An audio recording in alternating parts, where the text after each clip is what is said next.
강의 15번째 시간입니다. 지난 시간에 하나님께서 유대인들을 하나님의 특별한 선민임을 입증해 주시는 표시로 주신 것 3가지를 언급했어요. 언약, 율법, 할례죠. 오늘 사도 바울이 지난 시간에 율법에 이어서 할례 받음이 어떻게 하면 그들에게 진정한 유익이 되는가, 그리고 할례 자체가 율법과 마찬가지로 하나님 말씀에 순종하지 아니하면 무할례나 마찬가지라고 하는 사도 바울의 호도인 책망을 우리가 계속해서 살펴볼 것이에요. 근데 여러분, 우리가 이 로마서를 설교를 듣다 보면 그러면 율법이 선한 것이 아닌가 이렇게 생각되어질 때가 있을 것 같아서 여러분들에게 율법을 이 시간에 한번 정의를 해드리면, 율법은 여러분 절대로 악한 것이 아닙니다. 율법이 여러분 무엇이냐면, 이렇게 생각하면 조금 쉬울 듯 싶어요. 예를 들면 이스라엘 백성들을 하나님이 애굽에서 구원해낼 때 먼저 애굽에서 고통당하고 있는 이스라엘 백성들에게 찾아가셔서 율법을 주시면서, 얘들아, 너희가 이 율법을 지키면 내가 너희를 구원해 줄 것이다, 이렇게 말씀하시지 않으셨어요. 하나님이 먼저 그들에게 찾아가셔서 그들을 구원해 내시고 가나안을 목전에 두시고 하나님의 백성이 무엇인지, 하나님이 누구이신지, 하나님과의 관계, 그 관계가 얼마나 복스러운 관계인지를 깨닫게 하기 위하여 주신 것이 율법입니다. 하나님은 율법 안에서 이스라엘 백성들에게 언약하셨던, 앞에서 언급한 언약하셨던 모든 축복을 다 이루어 주실 거예요. 심지어는 그들이 말씀대로 살면 여러분 애굽에 내린 10가지 재앙 중에 한 가지도 내리지 않겠다고 하나님께서 약속해 주시는 부분도 여러분 출애굽기의 15장에 등장을 하거든요. 뿐만 아니라 그들이 하나님 말씀대로 청종하기만 하면은요, 세상의 모든 민족들이 그들의 발 앞에 무릎 꿇게 될 거예요. 그래서 율법은 내가 하나님의 백성됨의 표시이자 하나님이 약속해 놓으신 모든 축복을 이 땅 가운데서 누리게 하는 하나님의 일종의 이스라엘과 언약적, 이 말을 신랑과 신부가 결혼을 할 때 하는 것이 무엇이죠? 일종의 성혼 선언문과 비슷합니다. 나는 하나님의 신부입니다. 또 하나님께서는 언약을 가지고 영원토록 아내된 이스라엘을 사랑할 것을 약속해 주신 것이 여러분 율법이에요. 그러니까 율법은 선한 거죠. 그래서 예수 그리스도께서도 우리가 산상수훈 마태복음 5장 17절에서 20절에 보게 되면 나는 율법을 폐하러 오는 것이 아니다, 나는 율법을 완전케 하기 위하여 오셨다라고 분명히 율법에 관해서도 주님께서 부정적으로 말씀하신 것이 아닙니다. 그러면 이런 선하고 복되게 하고 축복을 유지하게 하는 율법이 왜 그렇게 유대인들에게 들어간 이후에 사도 바울이 마치 율법을 비난하는 것이냐 이렇게 유대인들에게 책망하냐면, 율법을 그들이 지식적으로, 그 다음에 율법을 소유하고 있다는 것을 바로 구원의 문제에 직결시켰기 때문에 그렇습니다. 앞에서 제가 설명한 것이 무엇이죠? 율법은 구원하고는 상관이 없었어요. 하나님께서 미리 구원을 주시고 율법을 주심으로 하나님과의 관계를 무엇인지를 세상에 보여주고자 주신 것이 율법이거든요. 오늘날 이것을 다르게 말씀을 드리면, 사랑하는 성도 여러분들과 제가 하나님의 말씀을 지키면 구원해 주겠다, 네가 말씀을 지키지 않으면 구원하지 않겠다, 그런 것이 아닙니다. 우리가 하나님의 은혜 가운데서 구원받은 백성이라고 한다면 하나님의 언약 안에 있는, 말씀 안에 있는 모든 축복을 누리고 내가 진실로 하나님이 주시는 여러분 사명을 이 땅에서 이루게 하는 밑거름이, 기초가 되는 것이 하나님의 말씀이거든요. 줄여서 얘기하면 토라, 율법이에요. 그러므로 사랑하는 성도 여러분들과 제가 이 시간에 사도 바울이 율법에 대해서 여러분 선하게 설명을 하되, 율법을 맡은 자답게 살지 못하는 그들의 소명을 비난하고 있다는 것을 분명하게 아셔야 됩니다. 율법 자체를 공격하는 것이 아니라 그 귀한 율법을 맡되, 말씀을 맡았으되 그 말씀대로 살아내지 못하는 여러분 이스라엘의 가장 큰 소명은 무엇이냐면, 말씀을 맡은 자로서 그 말씀을 가지고 세상에 믿지 않는 자들에게, 어두움에 사로잡혀 있는 자들에게 길을 보여줘야 되고 인생의 빛을 보여줘야 되는 위대한 사명이 그들에게 있습니다. 오늘날 그걸 우리에게 적용해 보면 이 땅 가운데서 우리가 하나님의 백성으로 살아가는 데 있어서 가장 중요한 것은 세상적인 성공이나 출세가 아닙니다. 부귀와 영화가 아니에요. 무엇이냐면 너 하나님의 말씀을 맡은 자답게 세상에 빛된 삶을 살아가느냐? 예수 그리스도의 말씀으로 다시 바꿔서 얘기하면 너희는 세상의 소금이다, 너희는 세상의 빛이다라고 하는 제일로 중요한 소명을 의식하면서 살아간다면 여러분의 신앙이요, 깨어있는 신앙이고 여러분의 믿음 진짜 믿음이에요. 그런데 여러분, 왜 그렇게 한국 기독교뿐만 아니라 온 세계의 기독교가 하나님의 영광을 드러내지 못하고 이렇게 쇠퇴해 가느냐라고 한다면, 죄송하지만 하나님이 우리에게 맡겨주신 소명인 말씀을 맡은 자로서의 빛되고 소금된 삶을 살아내기보다는 하나님을 이용하여서 우리 야망, 육체의 야망을 이루고 세상의 부귀와 세상 사람들이 목적 삼는 먹을 것, 입을 것, 마실 것을 구하는 삶을 살아가기 때문에 여러분, 우리 신앙의 왜곡이, 뒤틀림이 일어나는 것 아니겠습니까? 우리 다시 복음으로 돌아와야 돼요. 그래서 사도 바울이 로마서를 기록해서 줄 때 내가 너희에게 무슨 신령한 은사를 주고자 한다, 여러분, 믿음의 소문이 나 있는 그들에게 로마서 1장에서 배운 것이 무엇이냐면 삶의 회복이에요. 우리가 소명을 빚진 자의 삶, 빚된 자의 삶, 여러분, 그 삶을 회복하고 살아내는 것, 그것이 로마서가 우리에게 이야기하는 어쩌면 가장 중요한 요구인지 몰라요. 저는 오늘 설교를 이제 할례와 이 율법에 관한 문제를 마무리 이렇게 하면서 우리 봉동중앙교회 성도들과 제가 다른 것을 소중히 여기는 것이 아니라 나는 이 세상의 빛이다, 어두움을 몰아내야 될 빛으로 존재하고 있고 나는 세상의 모든 사람들을 하나님께로 인도해내는 여러분 소명의 사람이다. 지난 시간에 여러분 제가 이렇게 서론을 길게 해서 죄송합니다만은 아브라함의 이야기로 여러분들에게 그걸 충분히 입증시켜 드렸어요. 아브라함 큰 민족을 이룰 것입니다. 그의 이름이 창대하게 될 거예요. 그가 복이 될 것이에요. 창세기 12장 2절이에요. 그런데 중요한 건 왜 그 복을 누려야 되냐면 세상의 모든 민족이 아브라함으로 말미암아 복을 얻을 것이다. 그 복이 무엇이냐면 구원의 은혜거든요. 하나님을 만나는 거예요. 여러분, 그 삶의 소명이 아브라함에게 주신 가장 큰 소명이거든요.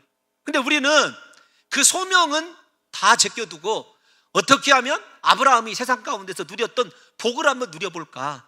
이게 여러분 우리 신앙의 오류라는 사실을 조금 인지하시면서 사랑하는 성도 여러분들과 제가 나는 왜 예수 믿는가? 오늘 이 시간을 통해서 나의 신앙은 정말로 하나님이 원하는 길로 달려가고 있는가라고 하는 것을 함께 좀 점검해 봤으면 좋겠어요. 그러면서 사도 바울이 율법에 관한 이야기, 다시 말씀을 드리지만 부정적으로 한 것이 아닙니다.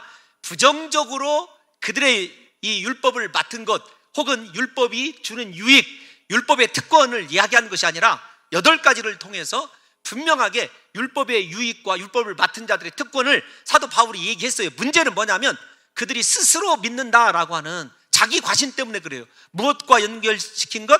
나는 율법을 가지고 있기 때문에, 할례 받았기 때문에 구원받은 자라고 하는 신앙의 오류를 사도 바울이 지금 수정하고자 하는 것입니다.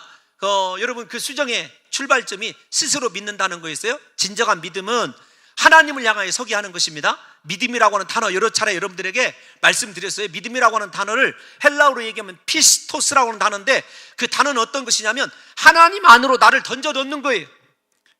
여러분 생각해 보십시오. 하나님 안으로 나를 던져 넣으면 내 안에서 누구만 보여야 되죠? 하나님만 보여야 되는 거예요. 하나님이 나를 감추시는 것, 그것이 믿음이에요. 근데 우리는 하나님을 드러내고 그분이 영광 받으시게 하는 신앙생활을 하는 것이 아니라 다 내가 영광 받아야 되죠. 내가 인정받아야 됩니다. 내가 사람의 앞에 여러분 칭찬 들어야 돼요. 오늘 사도 바울이 마지막에서 내리는 결론이 너희 사람에게 칭찬 들으려고 하지 말고 하나님께 인정받고 칭찬 들으려고 하는 내용도 이것과 일맥상통을 해요. 그러면서 스스로 믿는 것이 아닌 진정한 믿음은 무엇이냐를 제가 여러분들에게 지난 시간에 겟세마네 동산에 지금 있을지 모른다고 말씀드렸어요. 그 펜스에 예수님이 기도하셨던 올리브 나무에 펜스에 쓰여져 있었던 단어를 통해서 우리가 이 세상 살아갈 때 이해할 수 없는 일을 만났을 때 이해할 수 없지만 하나님이 우리에게 내 이성으로는 도대체 이해할 수 없는 일을 주셨음에도 불구하고 하나님을 끝까지 신뢰하는 믿음이 있다고 한다면 그 사람의 믿음이 진정한 믿음이다. 이렇게 지난 시간에 거기까지 여러분들과 살펴보았어요. 오늘 사도 바울이 율법의 선함을 여러분 어떻게 보면 악하게 보이게 하는 소명을 감당하지 못하는 유대인들에 대해서 이제 구체적으로 죄를 지적을 합니다. 그러니까 앞부분은 크게 얘기하면 17절에서 20절까지는 율법의 유익과 특권, 선하다고 말씀을 드렸어요. 이제 스스로 민나니 그 단어를 기점으로 오늘 보게 되면 21절부터 이렇게 지적을 합니다. 21절 볼까요? 그러면 다른 사람을 가르치는 네가 네 자신을 가르치지 아니하느냐. 중요한 게 뭐냐면, 여러분, 다른 사람을 가르친다라고 하는 단어 여러분들에게 말씀을 드렸습니다. 히브리적 사고에서 가르치다라고 하는 말라드라고 하는 동사는 유대인들의 정체성을 가장 정확하게 나타난 표현이다 말씀을 드렸어요. 어떤 거냐면, 유대인들은요, 하나님을 향하여 배워야 되고, 여러분 성도들에게 하나님의 말씀이 무엇인지를 입으로 가르치는 것이 아니라 삶으로 가르쳐냈어야 됐어요. 삶으로 증명하는 거예요. 그래서 제가 여러분들에게, 여러분 히브리어의 이 말라드라고 하는 단어는 세상에 거의 유일한 단어입니다. 우리는 가르치다라고 하는 단어와 배우다라는 단어가 분명히 여러분 다 구분되어 있거든요. 그런데 그 단어만큼은 가르치다라고 하는 단어가 배움을 동반하는 단어예요. 그러니까 하나님께 배우고 세상에 가르쳐야 되기 때문에 가르치다라고 하는 단어에서 가장 기본은 하나님과의 관계예요. 여러분 지금 신앙생활 할 때 우리에게 가장 기본이 무엇이냐면, 하나님 앞에 나는 누구이냐라고 하는 거예요. 여러분 하나님 앞에 이렇게 질문해 보신 적 있습니까? 아버지, 나는 아버지께 누구입니까? 하나님, 나는 이 세상에 무엇 때문에 세워져 있습니까? 한번 여러분 근본적인 존재의식을 가지고 질문해 본 적이 있느냐고요. 유대인들의 이런 삶, 가르치는데 입술로만 가르치고 삶이 수반되지 않는 삶에 대해서 제가 여러분들에게 지난 시간에 누가복음 11장 46절의 말씀을 가지고 그들의 허물을 지적을 했어요. 무엇이냐면, 이르시되 화 있을진저 또 너희 율법 교사여 지기 어려운 짐을 사람에게 지우고. 율법 교사, 여기 똑같은 단어예요. 교사요, 선생이요, 가르친다, 똑같은 단어예요. 그런데 가르침을 통해서 사람들에게 어려운 짐을 지우고, 그 사람들은요 한 손가락도 그 짐에 대지 않았어요. 이게 문제입니다. 여러분 누구에게 해당될까요? 목사에게 해당될 거예요. 여러분 그러면 목사에게만 해당되느냐? 아닙니다. 예수 믿으라고 전하는 우리가 삶으로 그리스도를 증거하고 있는지 입으로만 그치고 있는지를 저와 여러분들이 다시금 생각해 봐야 돼요. 그런데 이 말씀을 제가 이렇게 묵상하면서 다른 율법의 특권들, 율법을 받은 유대인들의 특권이나 유익이 여러분 다 선한 것인데, 제가 이 말씀을 생각하다가, 아니 하나님께서 21절에 다른 사람을 가르치는 내가 이 특권을 얘기할 때 19절 말씀이 생각이 나더라고요. 본문 19절에 뭐라고 되어 있냐면, 맹인의 길을 인도하는 자여 어두움에 있는 자의 빛이다. 제가 참 저 말씀을 읽으면서 하나님의 사랑이 위대하다는 것을 깨달았어요. 아니 여러분, 세상에서 우리가 조금만 지위가 있어도 얼마나 뿌듯하고 힘이 듭니까? 그런데 하나님은 유대인들 뿐만 아니라 우리를요 맹인의 길을 인도하는 자, 인도자, 세상의 인도자로 우리를 세우셨어요. 그 다음에 어둠에 있는 자의 빛이다, 세상의 빛으로 우리를 세워두셨다니까요. 그런데 곰곰이 생각을 해봤어요. 아니 유대인들을 생각한 게 아니라 저를 생각해 봤습니다. 아니 나 같은 것을 하나님이 이 세상의 인도자로 세우셨다. 이 세상 어두움을 몰아낼 수 있는 빛으로 나를 세우셨다. 여러분 그런 어렸을 때 혹시 경험이 있을지 모르는데, 저희 어렸을 때 전기가 없었거든요. 이 깜깜한 방 안에 성냥개비 하나만 여러분 불을 붙여도 환하게 갑자기 밝아오는 것 느끼시지 않습니까? 빛 조그마한 것의 어두움이요 굴복하고 다 물러가게 되어 있어요. 그 빛으로 우리를 세우셨다. 이 본문을 통해서 유대인들의 8가지 특권 전부 다 포함해서 제가 느낀 건 다른 거 아닙니다. 하나님의 사랑이에요. 지금 하나님의 사랑 언약은요 계속해서 진행이 되거든요. 그들이 소명에 실패했어도 유대인들을 계속해서 사도 바울이 굴복시키려고 그래요. 그런데 저와 여러분들이 오늘날 왜 제가 이 말씀을 묵상하면서 한번 심도 있게 이 부분을 생각해 봐야 되냐면, 하나님이 만약에 너희를 세상의 인도자요 그 다음 빛으로 세웠을 때, 야 너희는 스카이 나와야 된다, 적어도 미국의 아이비 리그를 가서 하버드, 그 다음에 그 밑에 있는 그 다음에 MIT를 가고, 적어도 말입니다 뭐 프린스턴을 가고, 그 다음에 무슨 뭐 브라운을 가야 되고, 여러분 뭐 서쪽에서 스탠포드는 나와야 된다. 여러분 우리 절망이죠. 근데 하나님께서 세우신 빛으로 인도자로 세우신 유대 민족이 가장 작은 자들이에요. 하나님께서 구원하셔서 이 세상을 여러분 밝히라고 빛으로 세운 우리의 모습이 사실은 세상적인 기준에 보게 되면은요 별로 그렇게 내세울 것이 없는 자들인지도 몰라요. 아니 여러분들만큼은 그렇지 않죠.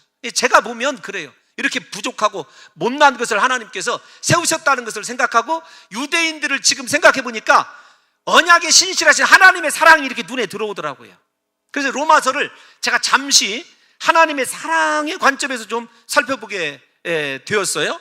그래서 그 사랑의 관점에서 살펴보면서, 야, 오늘날 신앙의 문제는 다른 것이 문제가 아니라 우리 성도들이 나 같은 죄인을 대신해서 하나밖에 없는 독생자 예수 그리스도를 내어주시는 하나님의 그 사랑을 깨닫지 못하면서 좌절도 있고 낙심도 있고 원망도 있다는 사실을 제가 조금 깨닫게 되었습니다. 제 자신도 그런 것 같아요. 날마다 하나님을 기다리거든요. 제가 지난주에 굉장히 좀 서글펐어요. 하나님 앞에서. 왜 그러냐면 부활절 놓고도 우리 임직자 선거 있었지 않습니까? 그 전부터 좀 기도 시간을 더 좀 늘렸어요. 하나님 앞에 계속해서 기도해서, 하나님, 제가 좀 하나님을 만나고 싶습니다. 그런데 제가 하나님을 만나고 싶고 하나님께 듣고 싶은 음성이 있었는데 그것이 들려지지 않은 거예요. 그러다가 제가 하나님께 이렇게 반발했습니다. 하나님, 사무엘은요 잠을 자고 있어도 하나님께서 찾아가서 그를 불러주셨잖아요. 저는 잠을 안 자고 기도해도 왜 하나님 저를 만나주시지 않는 겁니까? 하나님에 대한 섭섭함이요 이렇게 커지는 거예요. 제가 그러는 찰나에, 여러분, 이 로마서를 읽다가 제 믿음이 보잘것없는 믿음임을 알았어요. 하나님이 그렇게 사랑하고 있는데도 불구하고 하나님의 사랑이 여러분 신뢰가 가지 않으니까 제가 인간적으로 하나님께 접근하고 있다는 것을, 말이 어렵지만 제가 제 감정을 다 표현할 수 없어요. 그때 깨닫게 된 거거든요.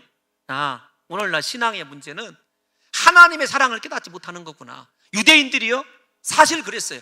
자기 공로만 생각했지, 자기가 종교적으로 얼마나 특심이 있는지 그것만 생각했지, 하나님께서 자기들을 얼마나 사랑하시는지를 깨닫지 못한 거예요. 그래서 사도 바울이 나중에 5장에 가면 하나님의 사랑이 지금까지 언약에 신실했을 뿐만 아니라 그렇게 소명을 저버린 유대인들까지도 끝까지 하나님께서 버리시지 아니하고 회복시키실 것을 약속하시는 그 사랑의 메시지가 나와요. 로마서 5장에. 우리가 잘 아는 말씀입니다. 우리 다 같이 로마서 5장 5절에서 8절 길지만 한번 읽어볼까요? 시작. 소망이 우리를 부끄럽게 하지 아니함은 우리에게 주신 성령으로 말미암아 하나님의 사랑이 우리 마음에 부음받음이니. 할렐루야. 뭐라고요? 하나님께서 그분의 사랑을 성령을 통해서 우리에게 날마다 부어주시는 줄로 믿습니다. 여러분, 그런데 그 사랑의 부음을 받은 자의 상태가 어떠냐? 6절을 한번 읽어볼까요? 시작. 우리가 아직 연약할 때 기약대로 그리스도께서 경건하지 않은 자를 위하여 죽으셨다. 한마디로 얘기하면 하나님이 우리를 사랑하시는 그 사랑을 부어주셨을 때 우리가 말씀을 잘 듣고 하나님이 주신 소명에 충실할 때냐? 그렇지 않을 때예요. 우리가 연약할 때입니다.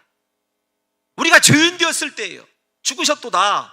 그런데 우리의 그 형편없는 삶을 보시고 하나님께서 그의 아들 독생자를 예수 그리스도 십자가에 못 박혀 죽게 하신 그 사랑을 확인시켜 주는 거죠. 7절을 한번 보겠습니다. 시작. 의인을 위하여 죽는 자가 쉽지 않고 선인을 위하여 용감히 죽는 자가 혹 있거니와. 8절 시작.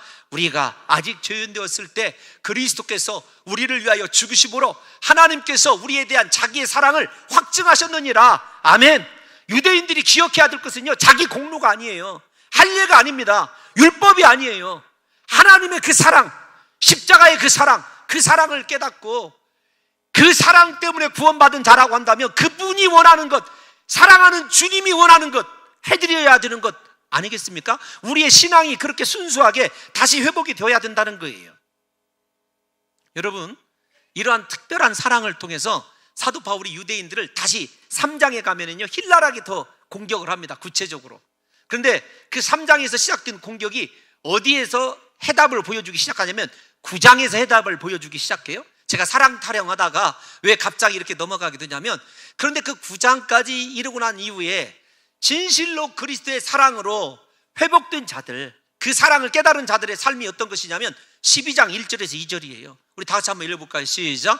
그러므로 형제들아, 내가 하나님의 모든 자비하심으로 너희를 권하노니 너희 몸을 하나님이 기뻐하시는 거룩한 산제물로 드리라. 이는 너희가 드릴 영적 예배니라. 여러분, 우리의 모든 것, 마음이 새롭게 변화가 돼야 돼요. 오늘 할례의 목적이 여기에 있어요. 2절 한번 읽어볼까요? 시작. 너희는 이 세대를 본받지 말고 오직, 또다시요, 마음을 새롭게 함으로 변화를 받아 하나님의 선하시고 기뻐하시고 온전하신 뜻이 무엇인지 분별하도록 하라. 우리를 향한 하나님의 계획을 알라는 거예요. 섭리를 왜 사랑해 주셨는지. 저와 여러분들이 하나님의 사랑을 깨달으면은요, 나를 향하신 하나님의 뜻, 내가 왜 이곳에 존재해야 되는지, 내가 왜 이렇게 살아가야 되는지 하나님께서 분명히 가지고 계신 뜻을 알게 되거든요. 그 알게 되는 비결이 어디에 있냐면 자기 공로 버리고 종교적인 습관이 아니라 진실로 나의 죄를 위하여 십자가에 못 박혀 죽으신 예수 그리스도의 그 사랑이 내게 부음바 되었을 때, 성령에 의해서 내 마음이 새롭게 되어졌을 때, 우리가 그렇게 하나님이 원하시는 삶을 살아내는 믿음의 사람들로 그제서야 변화가 가능하다는 것 아니겠습니까? 사랑하는 성도 여러분 다시 말씀을 드리지만 우리는요, 이 세상에 어둠을 몰아내는 빛으로 거룩하게 세상에 서 있어야 돼요.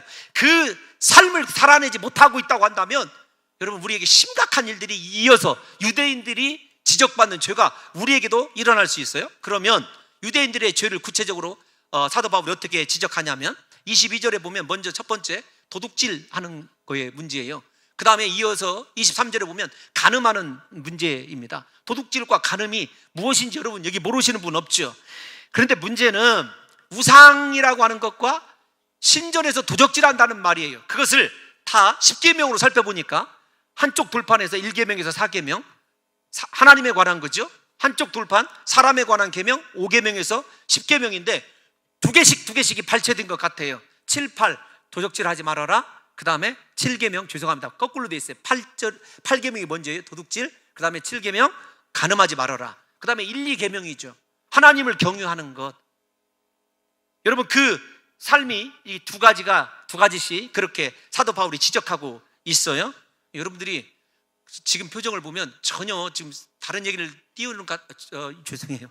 다른 이야기를 지금 제가 하고 있는 것 같아서 말씀을 좀 띄워놔 주십시오. 22절. 할렐루야. 간음하지 말라. 21절이요. 죄송해요. 21절부터 도둑질하지 말라는 네가 도둑질하느냐. 22절이요. 간음의 문제가 나왔어요. 그 다음에 1계명 우상을 가증 여기는 데가 신전 물건을 또다시 도둑질하느냐의 문제예요. 제가 여러분들에게 이 말씀을 해석하면서 다른 데 문제될 것이 없는데 우리가 이해하기 어려운 것이 무엇이냐면, 아니 우상을 가증 여기는 이스라엘 백성들이 신전에 들어가서 물건을 도둑질한다, 이 표현 때문에 사실은 저 해석이요 아주 아비규환입니다. 크게 세 가지 설이 있어요. 죄송합니다, 고대라는 표현이 잘못됐어요.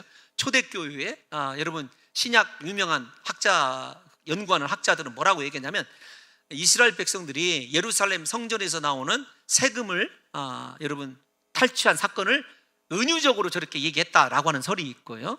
두 번째 설은 다른 것이 아닙니다. 어떤 것이냐면, 독립운동하고 체제운동하는 사람들이 이방 신전에 돈이 많이 쌓이니까 그것을 훔쳐다가 독립운동을 한다는 거예요. 떳떳하다는 거죠, 자기들 입장에서는. 근데 사도 바울이 그거 도둑질이라고 고발한다는 거예요. 그런데 좀 여러분 약간 이해가 가지 않아요. 제가 생각하는 것은 무엇이냐면 이런 것입니다. 어떤 것이냐면, 사도 바울이 직접적으로 우상의 신사에 들어가 돈을 훔치는 것을 지적하는 것을 보면 유대인들 가운데 몇몇이 명백하게 신전에 들어가서 무언가 이득을 취했어요. 이 말을 다른 말로 표현하면 이렇게 이야기할 수 있습니다. 그 당시의 정황에 대한 글들을 종합해 보면 유대인들은 우상 숭배를 혐오하면서도 그 우상들에게 교묘하게 우상들을 통해서 특별한 이득을 취한 거예요. 무슨 말이냐면, 이득 앞에서는 우상이고 하나님의 말씀이고 다 내팽개쳐 버린 거예요. 이걸 어떻게 설명을 해드려야 될까요? 여러분, 우리가 비난하는 사람이 있습니다. 죄인인 줄 알아요. 그 돈이 악한 일을 통해서 여러분 분명히 모아진 줄 아는데, 내가 그 사람과 타협하면은 그걸 바탕으로 큰 힘을 얻을 수가 있어요. 분명히 그것이 죄인인 줄 알면서도, 죄의 결과인 줄 알면서도. 유대인들이 그랬다니까요. 우상 숭배한다고 가증스럽다고 생각하면서도 자기에게 이득이 될 때는요 얼마든지 죄와 타협을 하고 눈 감고 그것을 바탕을 통해서 자신들의 영역을 넓혀갔다고요. 사도 바울이 그것을 지적하는 것 같아요. 여러분, 우리 삶 돌아보면 우리도 마찬가지 아닙니까? 세상 사람들 비난하면서도 여러분 죄와 세상과 얼마든지 내가 한 단계 더 내 인생이 업그레이드 될 수 있다면 짝하고요 탐할 수 있는 것이 우리의 마음이라고 사도 바울이 그것을 지적하는 것 같아요. 부디 사랑하는 성도 여러분들과 제가 죽으면 죽으리라고 하는 신앙의 일사각오의 여러분 이 신앙의 태도를 가지고 세상과 타협하지 아니하고 죄와 짝하지 아니하고 오직 하나님의 말씀대로만 살아갈 수 있는 귀한 성도들이 되시기를 예수님의 이름으로 축원합니다. 여러분 마지막 질문이 뭐냐면 이렇게 질문하죠. 23절 한번 띄워놔 주십시오. 23절 시작. 율법을 자랑하는 네가 율법을 범함으로 하나님을 욕되게 하느냐. 여러분 무슨 문제냐면 이건 너무도 쉬운 거죠. 우리가 말씀대로 살지 못하면은요 하나님의 이름이 모욕을 받아요. 여러분 그거 이해 못하십니까? 우리가 자녀들이 있습니다. 자녀들이 있는데 여러분 어떤 아이가 말을 안 듣거나 우리 눈에 거슬리는 일을 하면은요 대부분의 어르신들이 뭐라고 얘기하냐면 저 아이 누구 집 자식이야 이렇게 물어봅니다. 그 아이 때문에요 집안이 욕을 먹어요. 마찬가지예요. 우리가 말씀을 살지 못하면 여러분들이 느끼든지 느끼지 못하든지 내가 욕을 먹는 것이 아니라 나를 핏값을 주고 사신 나를 소유 삼으신 하나님의 이름이 모욕을 받는 거죠. 그런데 여러분 이것을 사도 바울이 얼마나 중요한 문제인지 다시 24절에서 반복해요. 23절에서 그렇게 얘기하고 24절에서 시작. 기록된 바와 같이. 잠깐만요. 여러분 사도 바울이 너희가 율법을 범함으로 하나님의 이름이 모욕을 받는도다 23절에서 얘기를 하고 24절에서는 더 심각하게 이것을 증거를 제시하는데 그것이 무엇이냐면 기록된 바와 같이라는 거예요. 그러면 사도 바울 당시에 기록되었다라고 하는 말은 구약 성경을 의미하거든요. 여러분 하나님의 이름이 너희 때문에 이방인 중에서 모욕을 받는도다라고 직접적으로 언급한 성경이 두 군데가 있어요. 이사야 52장 5절과 에스겔 36장 22절이에요. 그 두 절을 절묘하게 결합을 했어요.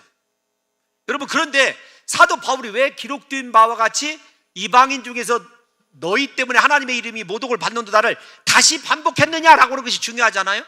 여러분 왜 그랬을까요? 왜 반복을 했을까요? 하나님께서 자신의 이름을 모독한 이스라엘, 정확히는 유다를 심판하셔요. 근데 무엇으로 심판하시냐면 군사적으로 보응을 하셔요. 무엇 때문에요? 그들이 율법을 범함으로 하나님의 이름이 모욕을 받았기 때문에 하나님께서 재앙을 내리신 거예요. 중요한 것은 여러분 하나님의 백성이 하나님의 징계를 받아서 이방의 종이 되는 여러분 재앙을 만나게 된 것이 무엇 때문이냐면 이사야와 에스겔의 말씀을 종합해 보면 정확히는 죄 때문에 그래요. 죄 때문에 하나님의 이름이 모욕을 받았어요. 그래서 사도 바울이 지금 던져주는 역으로 뉘앙스는 어떤 것이냐면 너희 죄를 짓지 말아라. 죄와 피를 흘리기까지 싸우라는 거예요. 나중에 히브리서 기자가 여러분 12장 4절에서 이렇게 얘기하죠. 우리 다 같이 한번 읽어볼까요? 시작. 너희가 죄와 싸우되 아직 피 흘리기까지는 대항하지 아니하고 율법을 범하는 거 죄 아닙니까? 율법을 범함으로 하나님의 이름이 모욕을 받아요.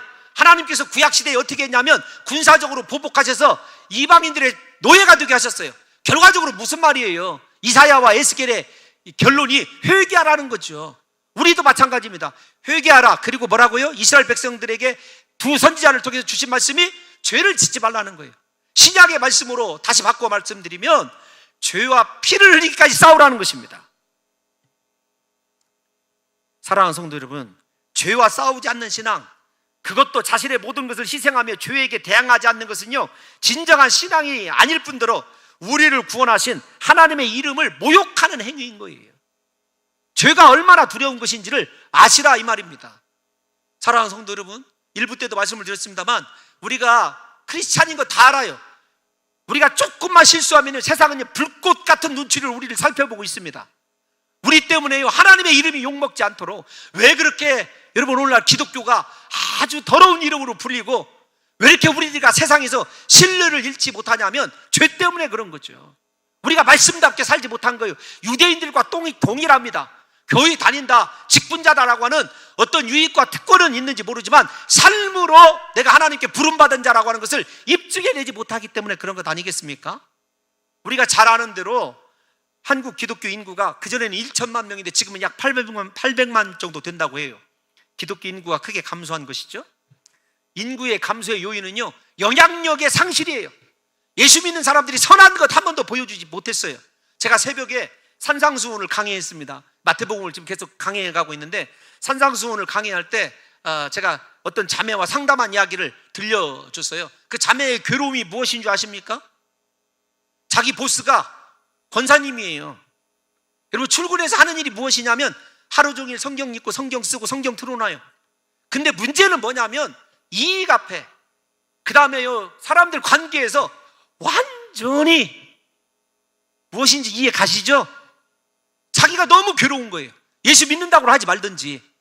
제가 분명히 그 자매의 상담을 통해서 그 사람은 도둑질하는 사람입니다 이렇게 얘기했어요. 직장에 출근했으면 직장에서 시간 남는다고 여러분 성경 읽는 거, 그거 도둑질이에요, 도둑질. 진짜 성경 읽고 싶고 하나님 앞에 기도하고 싶으면요, 근무 시간보다 일찍 나가서 기도하고 성경 읽어야 돼요. 제가 뭐라고 얘기했냐면 그 자매에게, 너는 만약에 시간이 남으면 차라리 걸레를 밟고 다른 사람 책상 닦아주고 차라리 그 공동체를 복되게 하는 일을 하라고 했습니다. 그게 성경이 가르치는 삶 아니에요? 말씀은요, 예수 믿어서 항상 교회 가야 되고 항상 모임 가야 되는데, 공동체에게는요, 여러분, 눈치, 부정적인 것 다 영향을 끼치면서 하나님의 이름을 모욕하는 삶을 살아가는 사람이 오늘날 우리의 모습이라고 한다면 왜 우리 때문에 하나님의 이름이 모욕받고 영광이 떨어지고 있는지를 생각해야 돼요. 이 부분을 생각하면서, 여러분, 우리 기독교가 100년, 100여 년 전에 이 땅에 들어왔을 때 어떤 일이 일어난 줄 아십니까? 여러분, 그 당시에 예수 믿는 사람들이 보증스프였어요. 예수 믿는 사람들에게 돈을 꿔줄 때는 영수증 안 받고도 돈을 꿔줘도 된다, 그렇게 세상 역사가 기록하고 있어요. 세상 역사가, 기독교 역사가 아니라. 여러분, 그런 삶이 선한 영향력이 어떻게 된 줄 아십니까? 회개운동 때문에 그래요. 한국의 최초의 여러분 목회자인 길선주 목사님이 처음으로 새벽 예배를 만드신 분인데, 새벽 예배 드리다가 아간을 설교하다가 내가 아간입니다 회개하기 시작해서 그 회개운동이 일주일간 일어나게 됐어요. 그러다가 여러분, 그 당시에 블레어라고 하는 선교사가 고린도전서 12장 27절 말씀으로, 너희는 그리스도의 몸이요 그리스도의 지체들이다, 너희가 잘못되면 그리스도께서 욕먹는다. 여러분, 이런 뜻으로 설교를 하신 것 같아요. 그때 회개가 어떻게 강력하게 일어나는지 사람들이 전부 다 자복하고 동의하느라 2시까지 회개운동이 계속되었다고 기록이 되어 있어요. 그런데 서양 선교사가 그 회개하는 장면을 어떻게 기록해 주신 줄 아십니까? 입으로 고백하기 어려운, 상상할 수 없는 무섭고 추한 죄악들이 쏟아져 나왔다. 마치 지옥 지붕이 젖혀진 것 같은 착각이 들 정도였다. 얼마나 죄악을 신랄하게 회개하고 자복하는지요, 사람들 앞에 자기 죄를 토해내는지 지옥 뚜껑이 열린 줄 알았대요. 지옥 뚜껑이.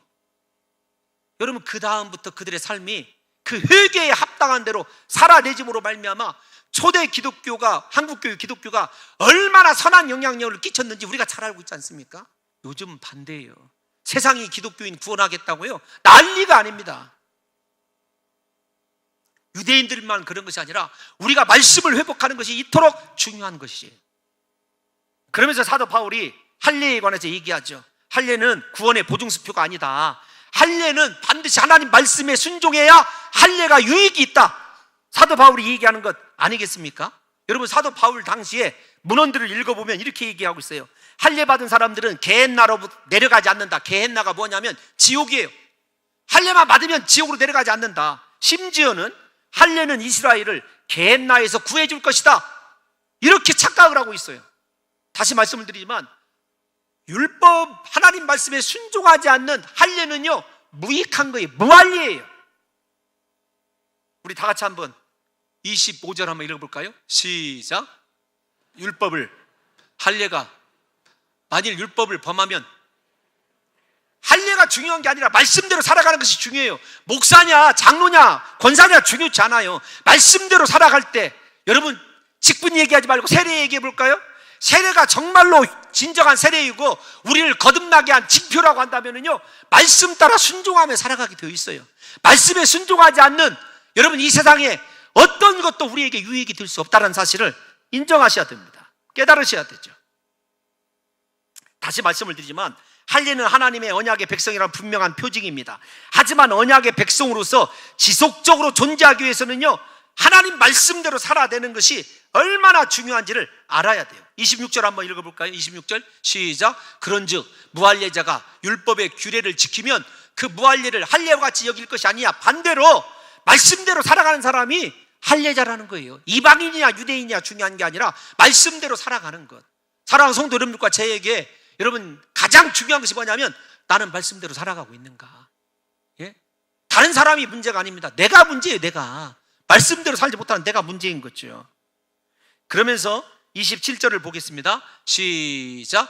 또한 본래 무할례자가 율법을 온전히 지키면 율법 조문과 할례를 가지고 율법을 범하는 너를 정죄하지 아니하겠느냐? 말씀을 지키는 사람이 당연히 유대인들을 정죄하게 되는 것 아니겠습니까? 유대인들의 하나님에 대한 신앙이 그릇되었음을 사도 바울이 명쾌하게 얘기하고 있는 거죠.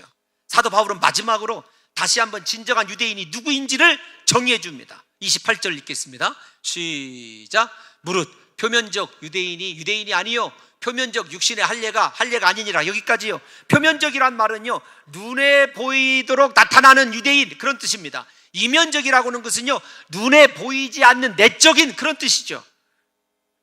그러니까 여러분 겉으로 드러나는 할례가 중요한 것이 아니라 보이지 않는 내면이 중요하다는 거예요. 다시 말씀을 드리지만 할례는 그러므로 마음, 우리의 내적인 곳에 행하는 것이 진정한 할례죠. 이것은 사도 바울이 처음 얘기한 것이 아니라는 것을 지난번에도 말씀을 드렸습니다. 구약 성경이 시작되면서부터 할례는 마음에 하라고 했어요. 우리 다 같이 레위기 26장 41절 한번 읽어볼까요? 시작. 나도 그들에게 대항하여 내가 그들의 원수들의 땅으로 끌어갔음을 깨닫고 다시요 그 할례 받지 아니한 그들의 마음이 낮아져서 어디에 할례가 행해졌어야 된다고요? 마음의 할례가 행해졌어야 되죠. 그래야 하나님의 말씀 앞에 겸손하게 하나님의 말씀만 준행하는 사람이 되는 거죠. 신명기 10장 16절 다 모세오경에 나온 말 아닙니까? 시작. 그러므로 어디에다 할례를 행하라고요? 마음의 할례를 행하라는 것입니다. 사랑하는 성도 여러분 마음이 낮아지고 겸손하여 하나님의 모든 말씀에 대하여 순히 받아들이고 순종하게 하는 것이 할례의 근본 목적이죠. 하나님 뜻대로 살아가게 하는 것이 할례의 목적입니다. 세례의 목적이 뭐냐면 하나님 뜻대로 살아가게 하는 거예요. 여러분 세례 받고 크리스찬 됐으면요 내 뜻대로 내 고집으로 살아가는 것이 아니라 하나님 뜻대로 살아가는 사람이 되어야 돼요. 말씀대로 살아가는 사람이 되어야 된다는 거죠. 이제 다 왔습니다. 거의 29절 한번 읽어볼까요? 마지막 절입니다. 시작. 오직 이면적 유대인이며 할례는 마음에 할지니 영에 있고 율법 조문에 있지 아니한 것이라. 여기까지만 일단 들으셔야 돼요. 두 개로 나눠 생각할 거예요. 조금만 띄워놔 주세요. 할례는 마음에 해야 된다고 다시 강조를 해요, 사도 바울이. 그러면서 마음의 할례가 무엇으로 연결되냐면 푸니우마, 여러분 무엇이냐면 성령으로 연결이 되거든요. 두 가지입니다. 우리가 하나님 뜻대로 사는 것, 말씀을 분간해서 세대를 본받지 않냐고 하나님 뜻대로 살아가는 것이요, 마음의 할례를 받으면 하나님께서 허락하시는 것이 성령이에요. 그래서 로마서 8장이 성령에 대해서 그렇게 강력하게 이야기하는 것이죠. 그러므로 일단 저 부분만 정리를 해보면은요, 이론이 요즘 우리 성도들 보면은요, 우리 성도들뿐만 아니라 성경 지식이나 이론에서요 아주 다들 탁월합니다. 문제는 그 말씀대로 살아내느냐라는 것이 너무 중요하거든요. 여러분 또 하나 우리가 생각해야 될 것이 무엇이냐면, 나는 과연 성령으로 살아가는가의 문제예요. 나는 성령 받은 자인가? 나는 성령에 순응하며 살아가는가? 사도 바울이 분명히 얘기해주고 있어요. 그 다음에 이제 마지막 하나가 어떤 것이냐면, 칭찬이 사람에게서가 아니요, 제가 1부 때 물어봤습니다. 저 칭찬이라고 하는 단어가 여러분 히브리어로 무엇일까요? 한번 물어봤어요. 저 칭찬이라고 쓰였던 단어가. 그래서 맞추시는 분에게는 뭐 이렇게 특별한 상급이 있겠다고 그랬는데 1부에는 안 나타났어요. 2부에는 좀 나타날 줄로 제가 믿고 한번 기대로, 칭찬이라는 단어가 무엇으로 쓰여 있을까요? 헬라어 히브리어를 막론하고 단어 한번 생각해 보세요. 칭찬, 힌트를 하나 드리면 찬송이란 뜻입니다. 하나님이 금방 응답하셨어요. 너 빨리 설교 끝내라. 핸드폰으로 저 정도 이렇게 영성이 있어야 돼. 제가 바로 여러분 들어가도록 하면 유대예요, 유대. 유대인들에서 얘기하는데 유다 뜻이 무엇이죠? 찬송입니다. 근데 문제는 뭐냐면 사람에서가 아니요, 그 칭찬이 유다가 사람에서가 아니라는 것이에요. 너희 조상 아브라함, 이삭, 야곱에 의해서 유다가 나왔지만 야곱의 축복 때문에 유다가 있었던 것이 아니라 하나님의 은혜의 선물이란 거예요. 무슨 말이냐면 야곱의 축복의 선언을 하나님께서 수용하시고 그 야곱의 선포대로 이루어진 하나님의 입장에서 신앙생활을 해야 되지, 그 유다라고는 칭찬이 있게 한 선포한 야곱의 길을 걸어서는 안 된다는 거예요. 이것을 뭐라고 얘기하냐면 그냥 워드플레이라고 이렇게 얘기하고 언어 유희라고 얘기해요. 사도 바울이 마지막 29절에다가 유대인들을 아주 그냥 속으로 얘기하면은, 아니 죄송합니다, 속어로 표현하면 염장 지르는 거예요. 너희 칭찬 찬송 유대 그거 아무것도 아니다. 너 야곱을 의식하느냐? 아니다. 하나님을 의식해야 된다는 거예요. 하나님 앞에 진정한 마음의 할례를 받고 성령 받아서 살아가는 사람만이 하나님께 칭찬받는 신앙의 사람이라는 것입니다. 이처럼 진정한 그리스도인은요, 마음의 할례를 받아 심령 안에 성령의 역사가 일어남으로 변화되어서 사람을 의식하고 신앙생활하는 것이 아니라 하나님께 칭찬 듣는 하나님의 찬송된 삶을 회복하는 거예요. 그러므로 저와 여러분들이 이 시간에 물어봐야 됩니다. 나는 세상 가운데 빛이요, 세상의 인도자요, 나는 세상에 하나님의 찬송으로 존재하는 자인가? 어떻게 인간적인 혈통으로, 어떻게 인간적인 율법의 소유로, 인간적인 할례로 하나님의 찬송다운 삶을 살 수가 있겠느냐? 그렇지 않다는 거예요. 너 마음에 할례 받고 성령 받으라는 것이죠. 하나님이 맡기신 특별한 소명을 오해해서 자기 만족과 현실 안주라고는 자기 당착에 빠져 있었던 유대인들은요, 결국은 소명을 감당하지 못하고 그렇게 하나님의 칭찬을 듣는 자들이 아니라 사람의 칭찬만을 추구하는 자들이 되었다는 것입니다.